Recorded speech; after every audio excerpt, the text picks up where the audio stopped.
You're watching The Big Story. Now it's 5:30 p.m. here in Singapore and 11:30 a.m. in Ukraine on the second day of the first major ground war in Europe in decades.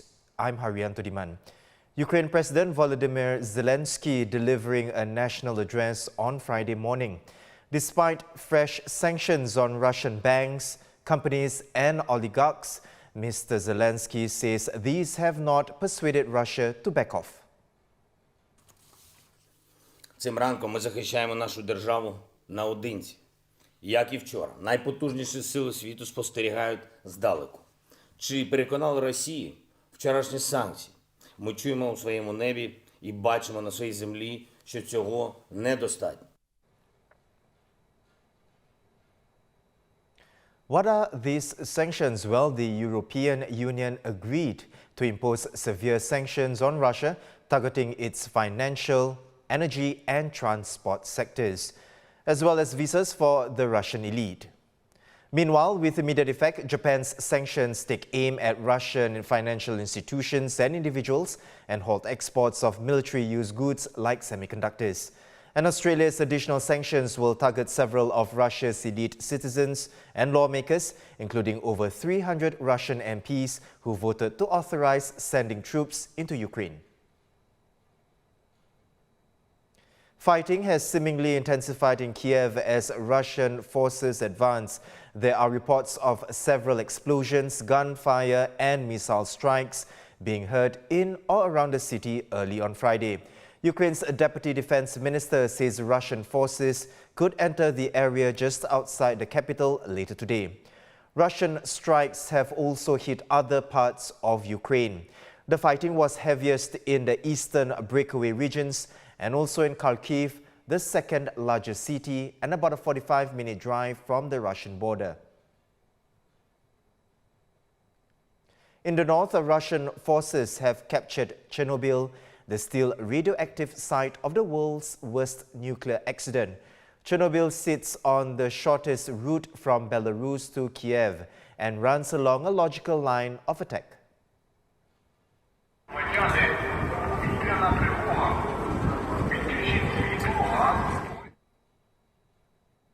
The western part of Ukraine on alert as well. A Reuters witness says sirens rang out in Lviv in the early hours of the morning. Ukrainians who fled their homes have been turning up in neighbouring countries, with many arriving by foot. Poland, Hungary, Slovakia and Romania all share land borders with Ukraine, a nation of 44 million people. And that's raising concerns about a huge wave of refugees rushing to get out in the coming days. Mr. Putin's decision to invade Ukraine hasn't gone down well with some Russians. Hundreds took to the streets in St. Petersburg and other cities on Thursday, chanting "No to war." Many protesters expressing shock that a standoff with Ukraine would actually lead to war. Police made more than 1,000 arrests at demonstrations across the country. Joining me with more is U.S. Bureau Chief Nirmal Ghosh, who's currently in Singapore. Nirmal, we've seen protests in St. Petersburg. There are others across Russia. Do you think Mr. Putin is watching these protests with concern? If it's an anti-war sentiment on the ground, would it be enough to make the president think twice about pressing on with invasion? Vladimir Putin's approvals have always been quite high, and now they might even be higher.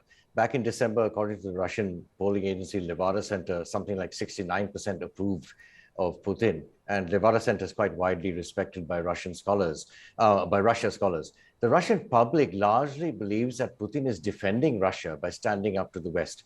Putin is charismatic, he has cultivated a strongman image, and Russians like that. Now, that doesn't mean Russians want war. According to the same agency, which is really all we have to go on, but again, it is widely respected. As of December, more than 80% of Russians actually reported positive views of Ukrainians. 51% said Russia and Ukraine should be independent and on friendly terms. The broader context is important. The popular narrative is that Russia is a fortress under siege from the West. half of Russians blame the current crisis on the US and NATO. Just 4% believe Russia is responsible. Back in 2015, after Putin forcibly annexed Crimea, his approval ratings reached an all-time high of 89%. So yes, Putin is popular, and this campaign is popular while there is no particular animosity towards Ukrainians as such. Now, certainly, as you said, there are pockets of dissatisfaction, but so far only small and easily dispersed, easily contained. But how the war progresses, how many people are killed, what happens to the economy, these are the issues to watch going forward, and they will determine the direction of this. Nirmal, let's talk about the sanctions. Now that we have a clearer idea about the sanctions imposed by the EU and other countries, would they hit, now to use your words yesterday when we spoke, Putin's cronies hard enough? Yes and no. They are considerably more focused, but to inflict real damage, individual investments have to be identified. Russian oligarchs have assets all over the West. They have condos and cars in Florida, in Europe. They fly over and shop at Harrods in London. They send their children to the West to study at the best universities. So what we have now, if we take the UK as an example, the latest sanctions will hit more than 100 individuals and entities, including two major Russian defense companies, Rostec and United Aircraft Corporation. The UK named 5 oligarchs associated with these firms and close to Putin, who will in effect be persona non grata. Also, the government has banned Aeroflot planes from landing in the UK. So the US and the UK and allies have in effect blocked all 10 of Russia's largest financial institutions, cut off more than half of Russia's high-tech imports, restricted Russia's access to tech inputs. Basically, this is designed to make this invasion a strategic disaster, even if it is a tactical success in the short term. All this will hit them, but it still takes time for these measures to really hit them deep, not quick enough to stop what is happening now, because Putin is committed and cannot appear to cave because of sanctions. They will have a real effect, but it will take time. Today is the second day, Nirmal. As this plays out, what would a successful Russian invasion look like? Is it when the capital, Kyiv, falls? Not necessarily the fall of Kyiv, but the fall of the government. Putin wants a pro-Russia Ukraine. If the war drags on and the Russian invasion stalls, then we could be looking at a few weeks. And then it is really anybody's guess. And it may come down to a battle to control Kyiv. For now, of course, as we know, he has bitten off a chunk of eastern Ukraine, and he wants to consolidate that and send a signal that he will stop at nothing and will take Kyiv if necessary. He also wants to render Ukraine an unviable partner for NATO in the future. Ukraine can't join NATO if it is fragmented and in conflict. So Putin's game is to permanently destabilize Ukraine and possibly install a pro-Russian government in Ukraine. All this insightful, Nirmal. Thank you, Nirmal Ghosh, the Straits Times' US Bureau Chief. Now, for a deeper discussion on the Russian invasion of Ukraine and what it means for Asia, we've lined up a special roundtable featuring veteran Singapore diplomat Kishore Mahbubani. Join him and our very own Jonathan Isle, Ravi Vellore, and foreign editor Bhagya Srigarika on Tuesday, March 1st. It'll be available on the Straits Times' YouTube channel from 11 a.m. Former Singapore actor Ix Shen has been living in Kyiv for the past 4 months with his Ukrainian wife. Speaking to my colleague via Zoom yesterday from his balcony, he says that even though the conflict is at his doorstep, he isn't planning to leave the capital. I'm stocked up. I have sufficient rations and water to last through a period of time. As long as electricity is still available and internet is still available, I don't think I need to evacuate yet, because evacuating raises another whole series of problems. And my wife is Ukrainian. She's part of the reservists here. So if she, in the event that she becomes mobilized and she becomes that a medical officer in the army, then perhaps then I know that she's well taken care of.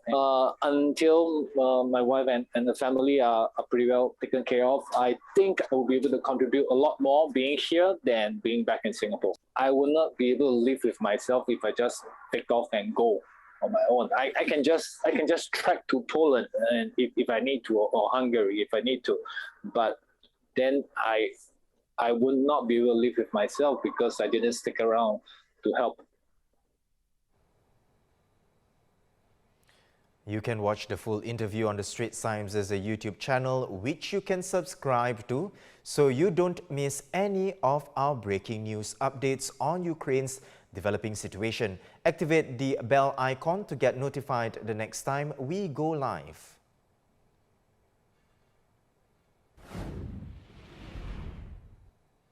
Looking at other headlines, over in Indonesia, at least 2 people have died and 20 people injured in West Pasaman, Sumatra, after a 6.2 magnitude earthquake struck this morning. Some buildings, including a school and a bank, have also taken a hit. According to local authorities, the earthquake occurred at 8:39 a.m. Indonesia Western Time. No tsunami warning was issued, but the quake was felt in the neighbouring provinces of Riau and North Sumatra, and as far as Malaysia and even here in Singapore. Netizens here taking to social media to report the tremors. These were felt in several locations, including Bedok, Hogang, Lavender, Punggol and Sengkang, as well as the CBD. The police and the Singapore Civil Defence Force say they received several calls from the public, but there have been no reported injuries so far.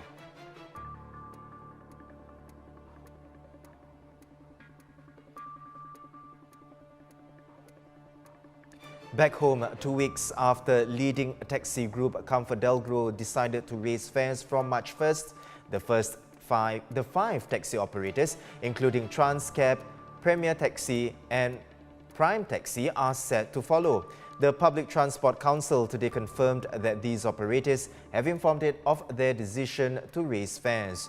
No details were revealed. The operators will have to inform commuters about the new fares at least 7 days before the adjustments kick in.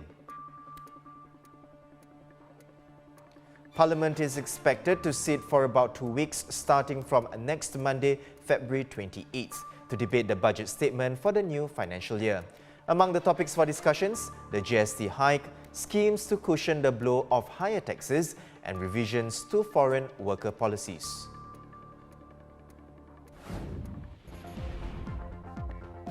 Visit straitstimes.com for more news and our YouTube channel for more videos. Subscribe by hitting the red button below. Once again, I'm Haryanto Diman. Thanks for watching The Big Story. Stay safe and have a good weekend.